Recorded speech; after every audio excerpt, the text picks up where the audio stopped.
Creo en mi corazón que Dios nos ha dispuesto en este tiempo para traer una palabra que anime, que inspire, que motive y que nos permita seguir siendo fortalecidos en su gracia, en su amor, en su misericordia.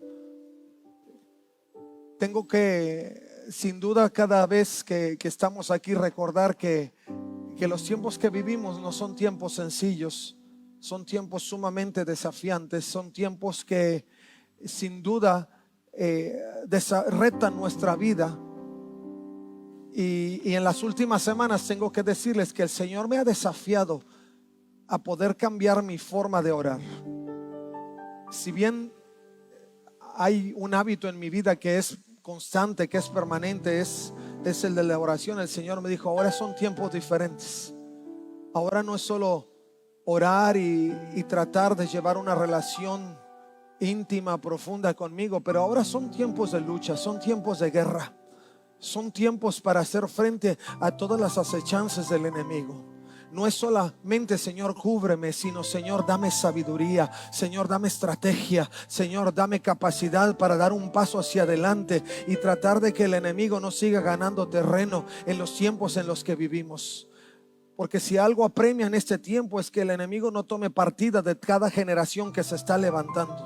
Yo creo que si nosotros que somos padres pensamos en qué no nos gustaría, es que nuestros hijos se perdieran y se perdieran en la vorágine de este tiempo, en que la sociedad los consumiera y terminaran perdiendo lo más preciado, que es la eternidad en Jesucristo. Estoy claro en ello, ¿verdad? Eso es lo que anhelamos para nuestros hijos, porque es lo eterno, es el tesoro más preciado.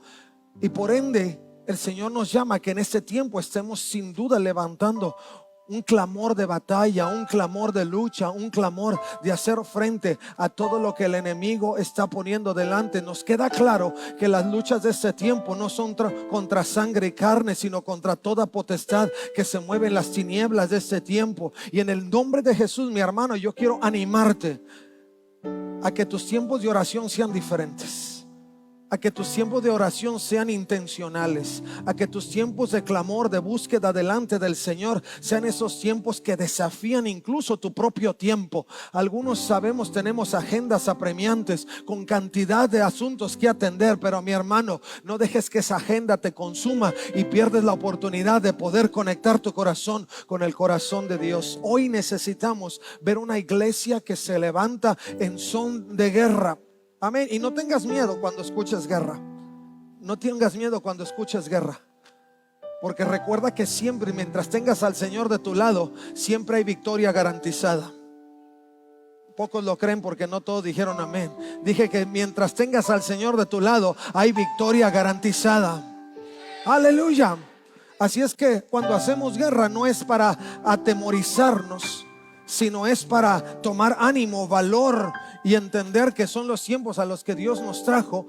¿Y quién más va a hacer frente a estas tinieblas sino aquellos en los que abunda la gracia? Y somos tú y yo, que hemos sido redimidos por la sangre de Jesucristo. ¡A su nombre! ¡Aleluya! Y dicho esto, quiero seguir con la serie que hemos estado llevando adelante por las últimas semanas, haciendo un estudio particularmente del libro de Filipenses, una carta que escribe Pablo. Muchos de nosotros ya sabemos que el tiempo en que escribió Pablo esta carta era en un tiempo de aprisionamiento, en un tiempo donde él estaba en medio de una situación adversa. Pero no obstante las circunstancias, Pablo seguía haciendo lo que Dios le había llamado a hacer, y era predicar el evangelio. Buscó cualquier medio posible y lo hizo a través de la escritura de las cartas y de los que llegaban a ofrecer una visita para aportar el mensaje de buenas noticias. Si hay algo que Pablo escribió a través de esta carta de los Filipenses, fue ánimo a la iglesia de Filipos. Quizá muchos en la iglesia de Filipos lamentaban el tiempo de encierro de Pablo, pero Pablo les dijo: no se preocupen por mí.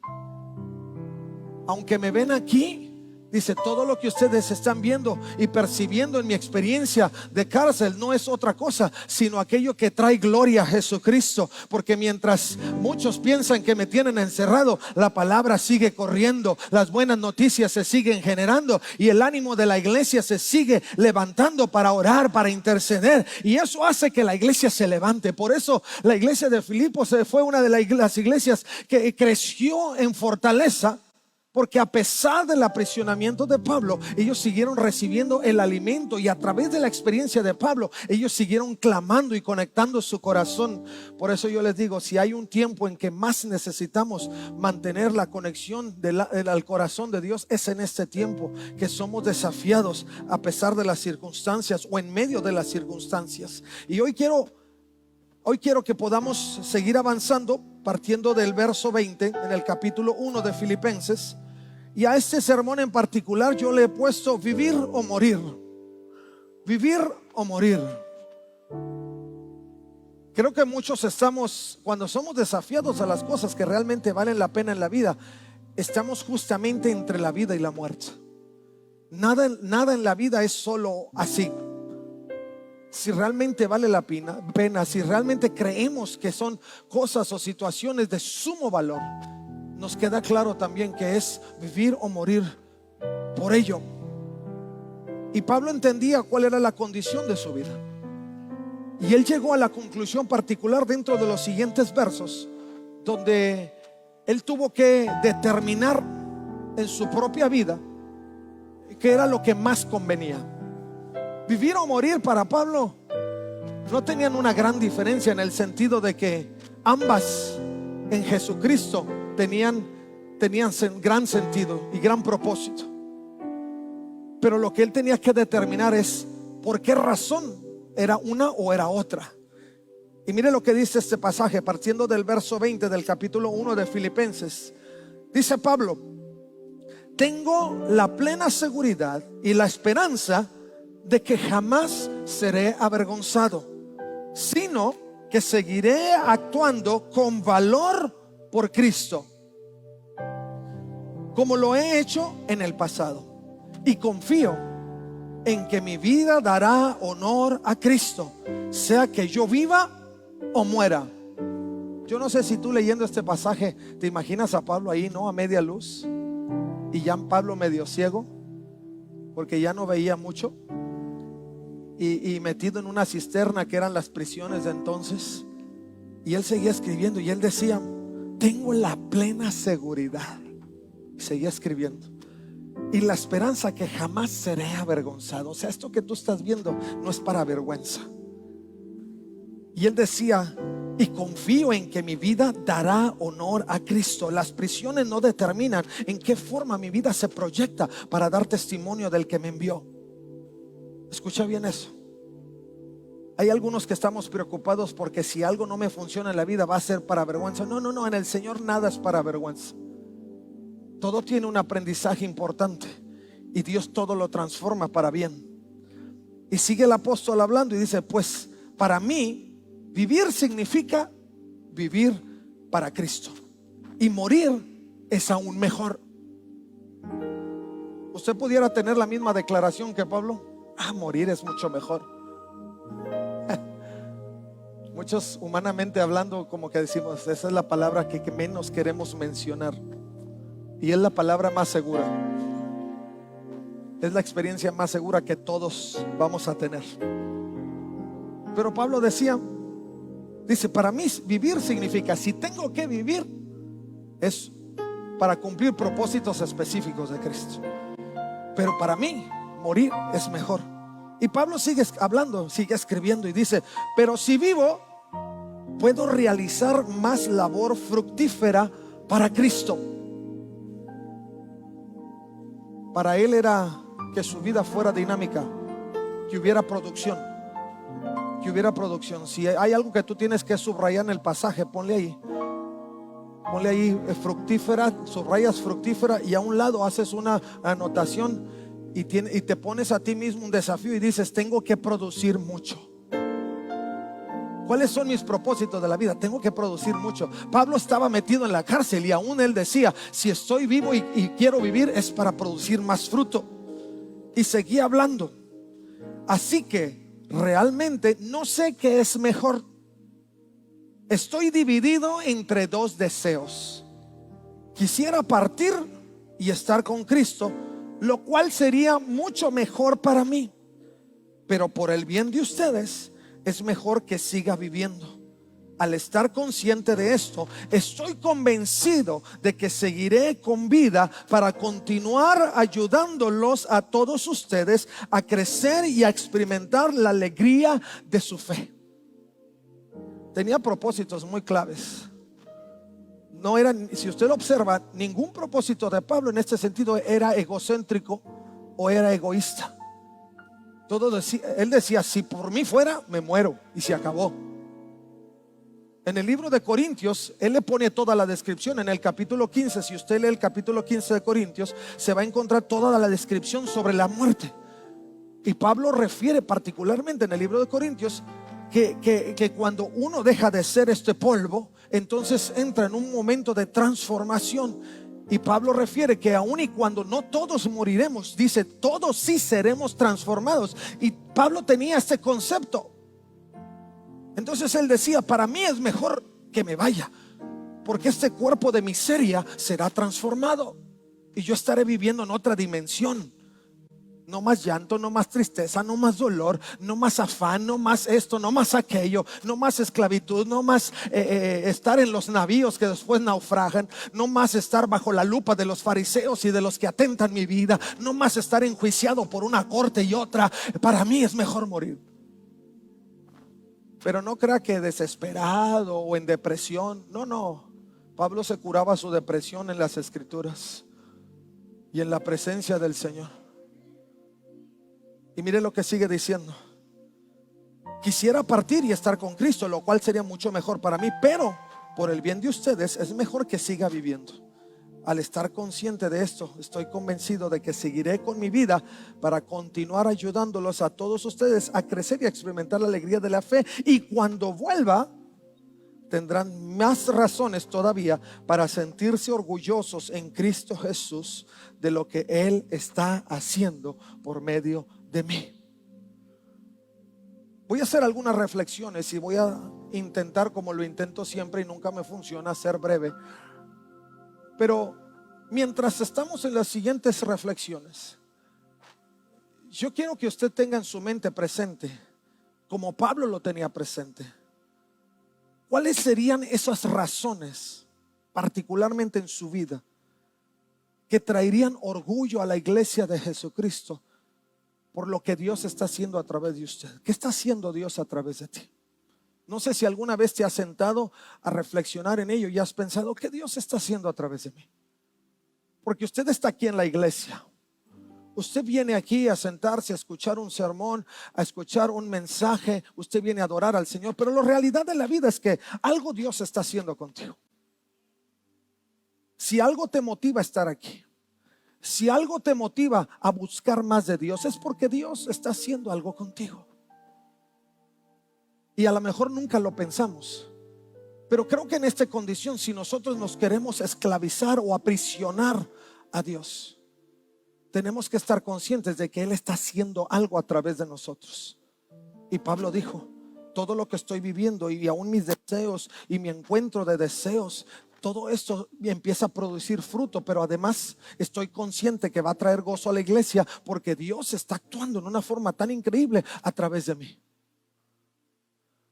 Y yo quiero que con eso en mente pasemos a algunos aspectos importantes. Primero, una de las cosas que Pablo menciona es que él nunca sería avergonzado. Pablo tenía la seguridad en claro, porque él mismo lo escribe a la iglesia de Roma. Si usted va a Romanos capítulo 8, verso 28, se va a encontrar con que Pablo tenía la seguridad de que el Señor no lo iba a avergonzar, porque todas las cosas que se viven bajo el propósito de Dios obran para bien.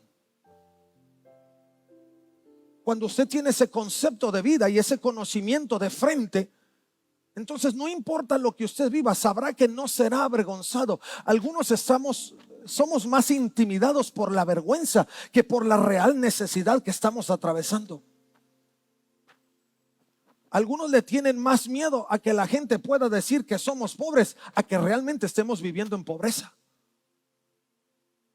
Porque la verdadera necesidad de vivir en pobreza es la limitante que tendremos de adquirir cosas y de poder subsistir bien. Pero algunos pensamos que lo peor que nos puede pasar es estar en pobreza, porque qué vergüenza. Porque lo primero que nos pasa de frente es que lo que otros pudieran pensar. Pero Pablo dice, no, yo tengo la seguridad de que no importa lo que estoy viviendo y las circunstancias que estoy atravesando, no, el Señor ha permitido que esto suceda para un bien mayor.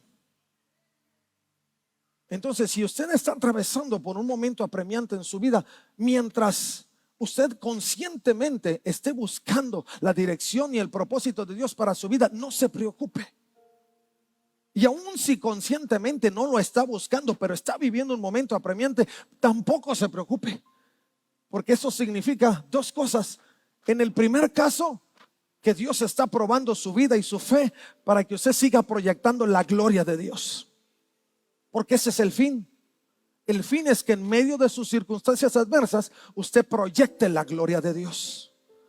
Y en el segundo caso, tampoco se preocupe. Porque eso significa que aunque usted conscientemente se quiera separar del Señor, Él lo sigue persiguiendo, Él lo sigue buscando y Él lo va a seguir haciendo hasta que lo consiga.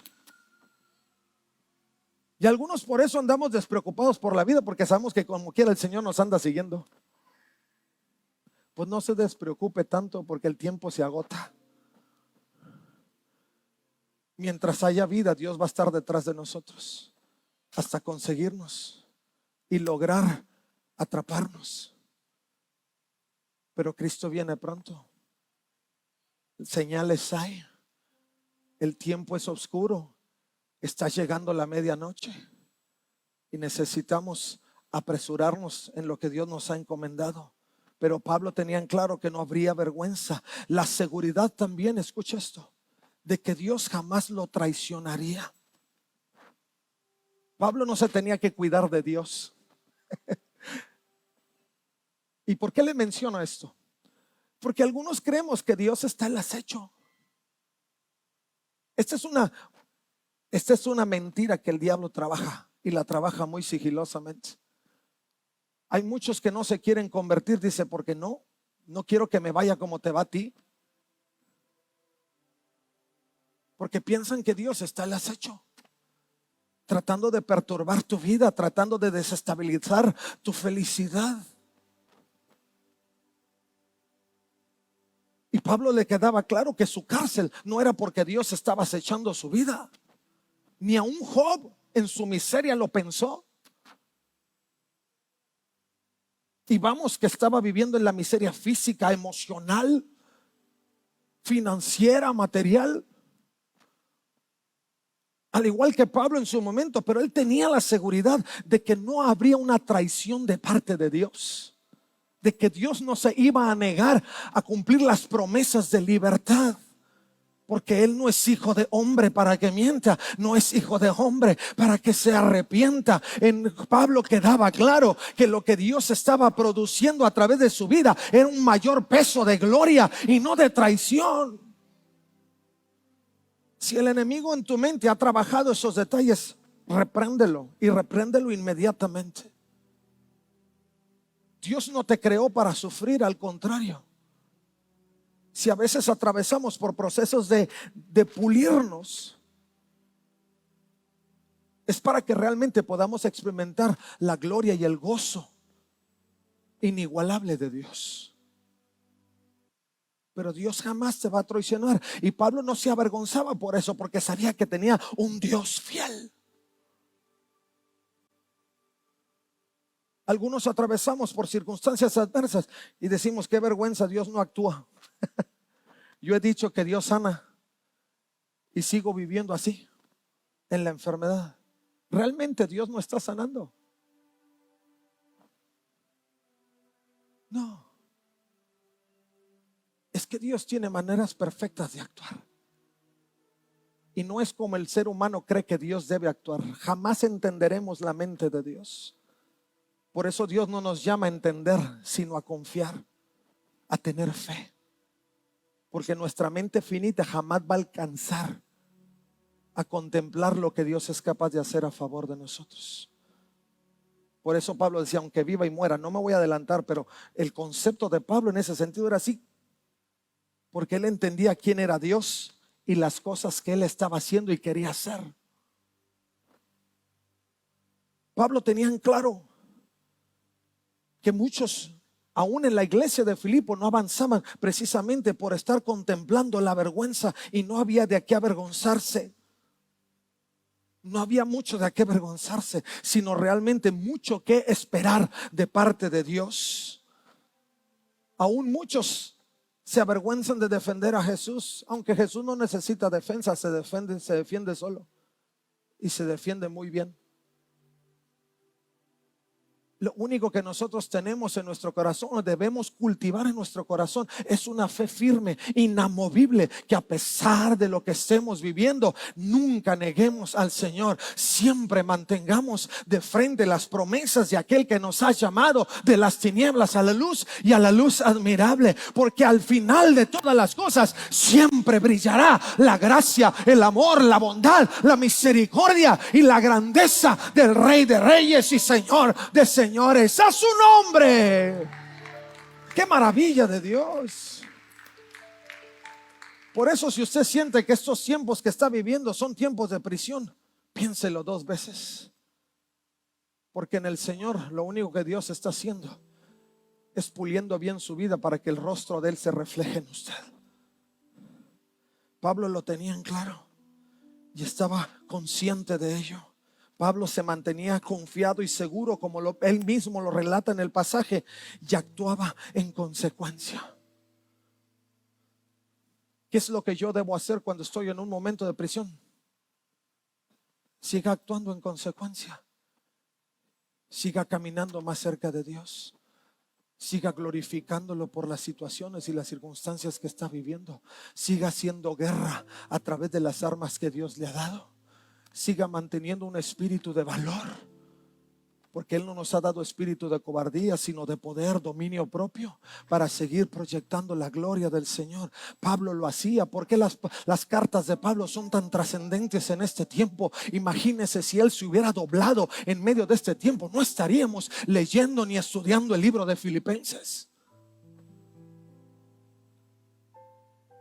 Pero porque él se sostuvo en la realidad de Dios, es que hoy nuestra fe, siglo XXI, año 23 del 2000, seguimos siendo edificados con esta palabra y motivados a no dar nuestro brazo a torcer.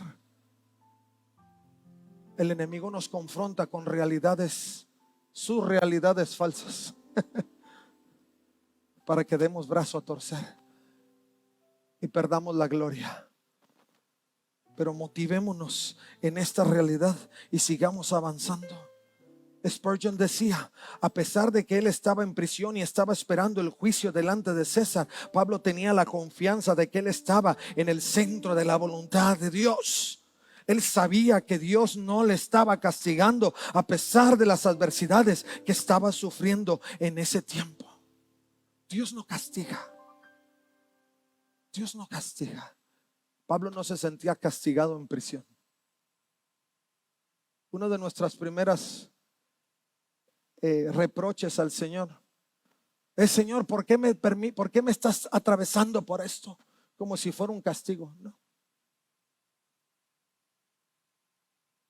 Somos muy fácil para reprocharle al Señor cualquier cosa, pero Dios no nos trajo a reprocharlo. Dios quiere que confíes para que sepas que hay un bien mayor. Está como cuando tu papá te castigaba, te regañaba, o cuando te ponían en disciplina. ¿A quién le gustaban las disciplinas? A nadie. Siempre hablábamos de la injusticia del mundo, porque en alguna ocasión me castigaban, me regañaban. La maestra nunca tenía la razón, siempre era la culpable de todas mis desgracias. Y bueno, yo no, en este tiempo no pasa igual, pero en el tiempo que yo tengo conocimiento del relato de mis padres, a ellos era el maestro y luego el papá también. En mi tiempo ya nomás me tocó la queja del maestro y mi papá solito podía y me acomodaba. Pero era injusto, porque era el reproche. Siempre cuando Dios nos atraviesa por medio de prisiones, le reprochamos y decimos: Señor, esto no es justo. Ni Job lo hizo. ¿Y quién de nosotros somos más perfectos como Dios lo escribió a Job que Job? Ninguno. El Señor Jesucristo, que era semejante a Dios y que vino a ser semejante a nosotros, jamás reprochó la voluntad del Padre que implicaba redención a la humanidad. Antes dijo en medio del Getsemaní: Señor, sea tu voluntad y no la mía. Pero ¿qué pasó al tercer día después de ser resucitado? Fue y se levantó a la diestra del Padre y fue mayor gloria. Y hoy nosotros en consecuencia vivimos la esperanza de una eternidad en Jesucristo. ¡Aleluya! Imagínese si Jesús hubiera llamado a sus 10,000 ángeles y que el mundo lo hiciera como quisiera. Usted y yo no estaríamos hablando de esto. Hay consecuencias de lo que nosotros procuramos. El segundo aspecto es que Pablo actuaba, tomó una acción de valor. El nosotros anticipar o desear implica valor. La confianza, la fe te lleva a una acción. Y la acción que tú tomes no siempre significa que no vas a tener miedo. Significa que tienes que dar un paso de confianza con valor. Con valor. Pablo lo hizo. El valor te permite avanzar en el propósito. Quienes nos hemos detenido en el camino y no hemos sido valientes para vivir una experiencia que en algún punto se ve buena, se ve incluso divertida, pero no me atrevo. Muchos se han quedado ahí. Pero quien ha dicho, pues se ve de miedo, pero ahí voy. Al final de todo dicen: estuvo padrísimo. Como quien se sube a una montaña rusa. Al principio nomás de ver las caídas dices: no, hombre. Pero ya que te subes y que vas ahí subiendo con todo así el estómago que se te hace y vas subiendo. Y lo peor es cuando se queda ahí en suspenso, ¿no? ¿Les ha pasado lo de las montañas rusas? Y luego y ahí vas, yo voy grite y grite y es que me sale el corazón y se me sale, pero me subo. Y cuando termino me vuelvo a subir. ¿Cómo es uno mártir, verdad? Y yo le digo al Señor: si me subo a la montaña rusa, ¿cómo no voy a predicar el evangelio? Pero la vida es así. Si no tomamos un paso de valor importante, no avanzaremos en el propósito y por ende no disfrutaremos de la gloria. Pablo lo sabía. Pablo lo decía y lo comunicaba y lo transfería. Implica que nosotros, tomando una acción de valor, no solo superaremos los temores, sino que reconoceremos que Dios es mayor a cualquier temor. Que Dios está en control de todas las cosas. Entenderemos y tendremos claro que las cosas suceden porque Dios es perfecto en su amor y que el verdadero amor echa fuera el temor. En esa realidad caminamos. Y si tenemos miedo, no es por el castigo, por las cosas que Dios no pudiera hacer, sino que Dios lo deja para que entonces, cuando Él pruebe su amor, podamos ver que ninguna situación de miedo era una justificación suficiente para no avanzar en el propósito pleno y perfecto del amor de Dios para nuestra vida. Pablo tomó acciones de valor para dar testimonio de ello. Y no solo eso, pero además Pablo vivió una vida de honor. ¿Por qué vives? ¿Cuál es tu intención de vivir? ¿Cuál es tu intención de existir? Algunos dicen, pues yo no pedí existir, y con eso queremos justificar todo. No, ya estás en esta tierra. Ya Dios te puso aquí y por algo te puso. Pero en tu corazón, ¿cuáles son tus motivaciones para vivir? Pablo tenía bien claro por qué estaba en esta tierra. Y lo que también le quedaba claro era que no era un propósito solo para él. Por eso él lo enseñaba a la iglesia. Porque a Pablo le quedaba claro que el propósito que Dios tenía para él también lo tenía para cada individuo. Y yo no sé si alguna vez tú le has preguntado al Señor, Señor, ¿por qué existo aquí? Porque si nunca lo has preguntado, sería una buena oportunidad para que en tu tiempo personal con Dios tú le digas, Señor, ¿por qué me tienes en esta tierra? Y empecemos a esgrimir desde la perspectiva de Dios cuál es nuestro propósito. Y podamos seguir avanzando y podamos vivir una vida de honor, una vida de honra. Honra la vida que Dios nos ha dado y honra al Dios que nos dio la vida. Pablo lo tenía claro, por eso él decía, si me tengo que morir, que me muera. Finalmente lo que viene para mí después es más grande que lo que yo puedo siquiera imaginar. Pero mientras estoy aquí, tengo que vivir una vida de honor. La intención de Pablo no era traer gloria a sí mismo. La intención de Pablo no era traer los reflectores a su persona. Aunque Pablo tenía mucho de qué presumir, yo se lo he dicho en muchas ocasiones, Pablo tenía un currículum amplio. Él hace el relato de uno de su currículum en Filipenses capítulo 3, partiendo del verso 4, y no incluye todo. Yo lo voy a llevar directamente allá al verso 4 del capítulo 3, y Pablo empieza a relatar y dice, aunque si alguien pudiera confiar en sus propios esfuerzos, ese sería yo. De hecho, si otros tienen razones para confiar en sus propios esfuerzos, yo las tengo más. Así por debajo del agua, súper presumido. O sea, si tú eres bueno, yo soy más bueno que tú. Así en palabras simples. Si tú tienes dones, yo tengo más dones que tú. Dice, tengo de qué presumir. Y seguía el relato de Pablo y decía, fui circuncidado cuando tenía 8 días de vida. Eso dentro del ámbito religioso significaba todo. Significaba autoridad delante de todos, porque cumplía los preceptos de la ley a detalle. Y para los judíos eso implicaba una gran presencia. Y dice, soy un ciudadano de Israel de pura cepa. O sea, no migré, no me naturalizaron, nací en ello y nací en la línea. Porque lo que viene enseguida dice, y miembro de la tribu de Benjamín. O sea, no solo nací en el medio de Israel, de Jerusalén, pero además vengo de la descendencia de Benjamín, de los más amados. Y seguía presumiendo.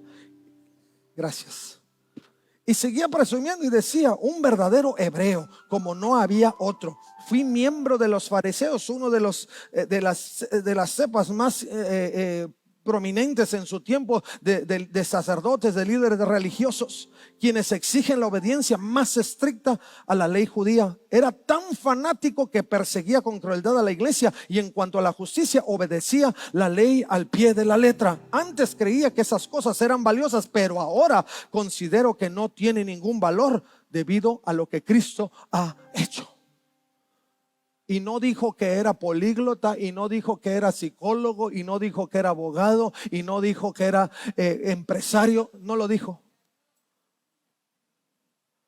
Pero en sus relatos ahí está.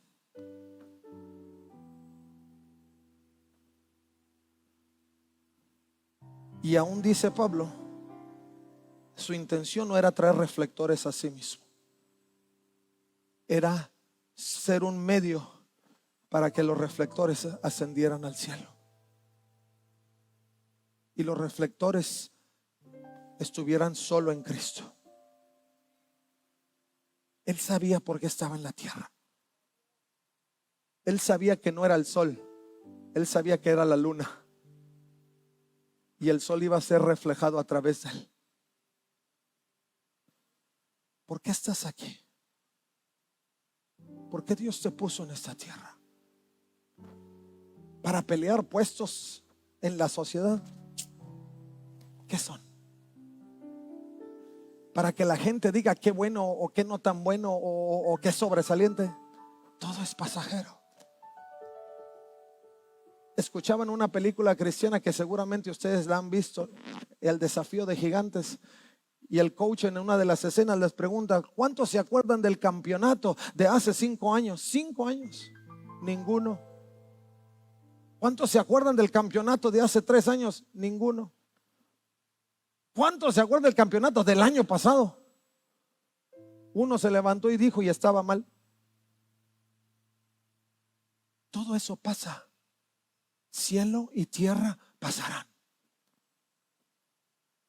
pero su palabra, su propósito, su voluntad perfecta no pasará. Una vida de honor a Él. Sus dones eran desarrollados para proyectar la grandeza de Dios. Si había virtud en Pablo, decía: ¿qué? Si todo don perfecto viene de Dios.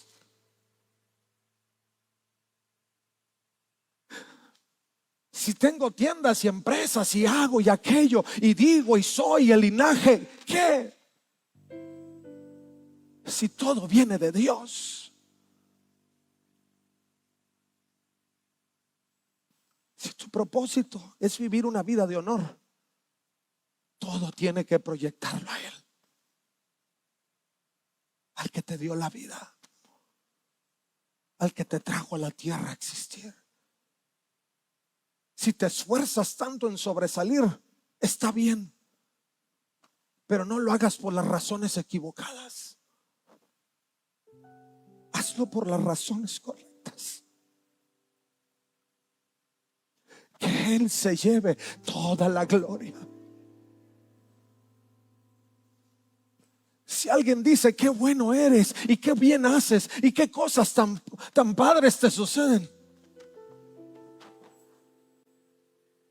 que todo apunte a Él. Porque en cada lugar donde Dios nos ha puesto es nuestro lugar para brillar. Y había un corito que los chiquitos cantamos: brilla en el sitio donde estés. Porque de eso se trata.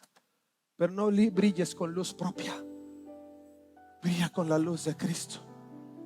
Tu luz se apaga, la de Él permanece para siempre. Tu luz en los años se extingue, pero la luz de Él no tiene fin. Pablo encontraba que la satisfacción más grande de él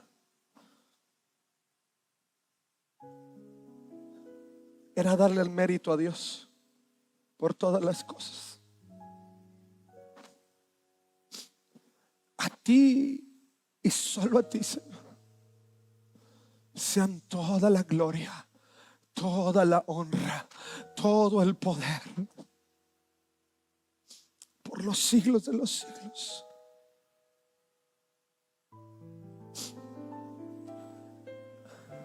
Y aún después de muerto, por sus escritos, su vida seguía brillando. Y tal es esa realidad que aquí estamos tú y yo estudiando Filipenses.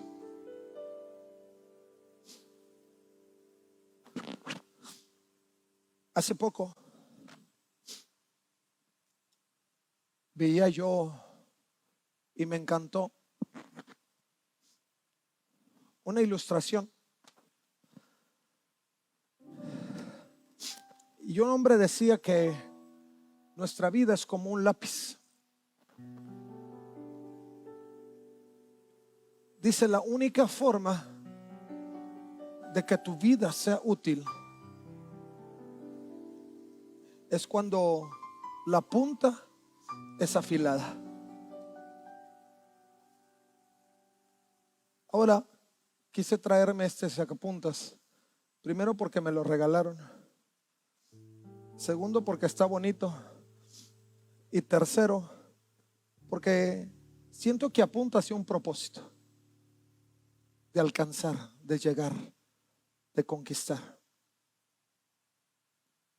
Pero la vida, decía esta persona, es como este lápiz que si no lo afilas,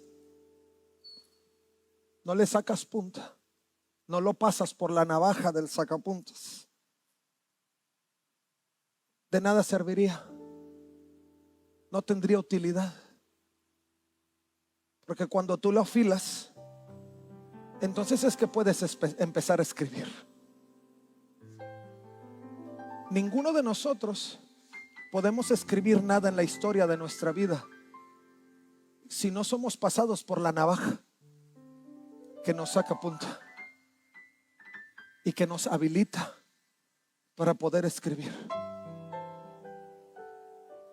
Dice, nuestra vida es como un lápiz, porque aunque la punta pudiera en ocasiones romperse, la vuelves a pasar por el sacapuntas. ¿Y cuántas veces pasas un lápiz por el sacapuntas antes de que se termine completamente? Montón. Y ya ahorita yo quería un lápiz más grande, pero se me vino el tiempo encima. Hay unos lapizotes así. El problema es que no hay sacapuntas para esos lapizotes. Y yo decía, ¿cuántas veces? Eso implica que en el proceso de la vida, además de que se nos puede romper la punta, podemos equivocarnos. Pero además, como el lápiz, tenemos un borrador. Y hay líneas que escribimos que no nos gustan. Pero Dios nos ha dado esa capacidad para voltear el lápiz un poquito y borrarlas. Y si somos inteligentes, no las vamos a volver a escribir. A veces somos distraídos y las volvemos a escribir sin querer. Pero mientras tengas borrador en el lápiz, las vas a poder borrar otra vez. El autor decía, la vida es como un lápiz. Dice, porque tu vida se convierte en tan útil que en medio de cualquier tiempo en el que estés, tú puedes seguir escribiendo. Tú puedes seguir escribiendo. Se pasa una página de tu vida, pero el lápiz sigue ahí, la punta sigue ahí y tú sigues escribiendo. Dice, la vida es con un lápiz, porque te das cuenta, si eres sabio, que lo importante no es lo que se refleja en el exterior del lápiz, sino lo que está por dentro, que solo sale cuando es afilado. Hay cosas que Dios ha puesto dentro de ti que no has descubierto,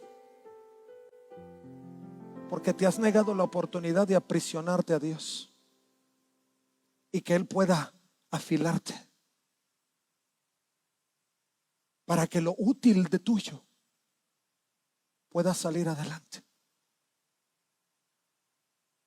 Algunos hemos sido afilados, pero al cometer errores decimos, ya no,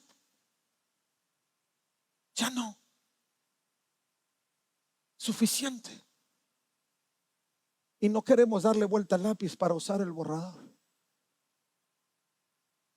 y borrar esa parte y seguir escribiendo.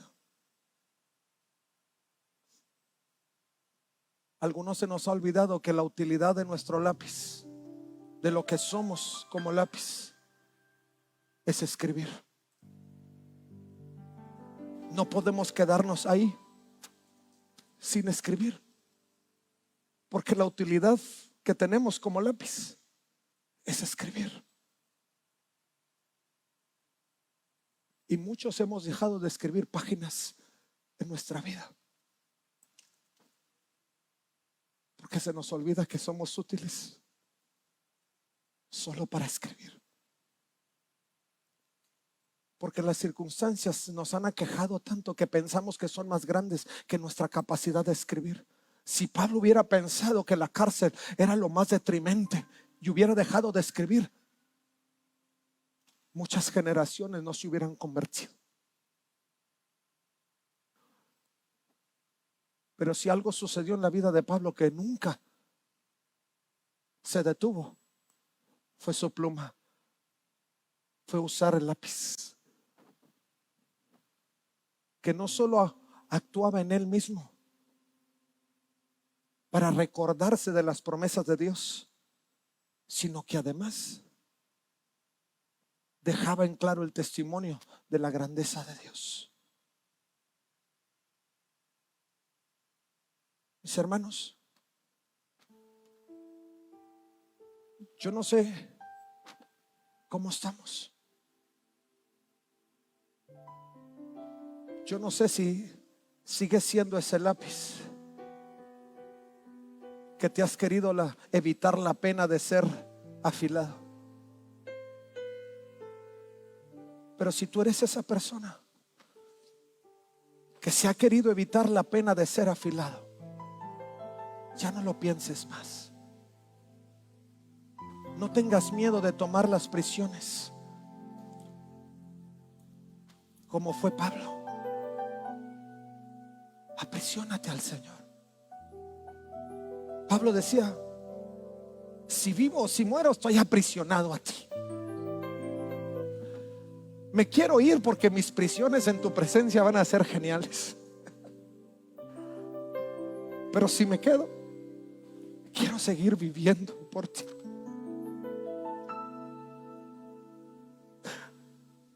Porque mi vida solo tiene sentido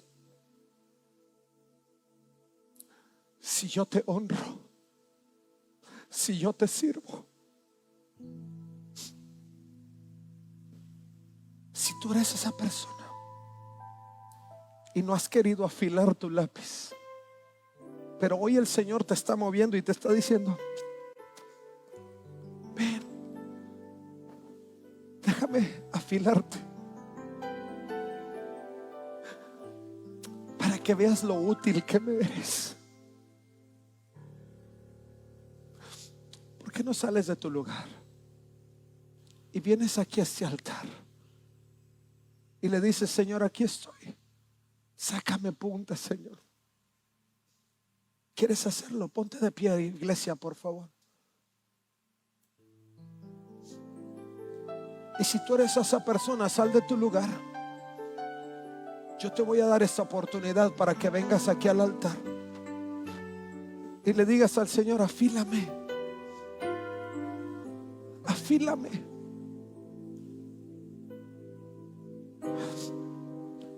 Si algunos están rotos porque empezaron a escribir, Dios los afiló, empezaron a ver la utilidad de su vida, pero en el camino se les rompió la punta y se detuvieron y dijeron: Señor, ya no más. Pero hoy el Señor se está moviendo en tu corazón y te está llamando: sal de tu lugar, deja que el Señor te vuelva a afilar. O si estabas escribiendo y te equivocaste, pero nunca quisiste voltear el lápiz para borrar esas líneas y seguir escribiendo, ven, que Dios te va a ayudar para que esas líneas que te detuvieron en el proceso de tu vida puedan ser borradas y retomes el propósito de seguir escribiendo. Porque lo que tú escribas en ese tiempo es lo que va a quedar para la generación que viene. Será el testimonio, será la proyección de la grandeza de Dios. Si ese eres tú, sal de tu lugar, ven aquí. Dile: Señor, sigue escribiendo, ayúdame a seguir escribiendo. Y que nada se detenga, Señor, en el nombre de Jesús. Si tú, como ese lápiz, has olvidado que la esencia de tu vida está en lo que Dios creó dentro de ti y no te has querido aprisionar al Señor, sal de tu lugar Y ven a este altar y dile al Señor: aquí estoy. Como lo cantábamos hace un rato, aquí estoy. Te entrego todo lo que soy. Y que esa sea una declaración de nuestra fe y de nuestro compromiso con Dios. En el nombre de Jesús.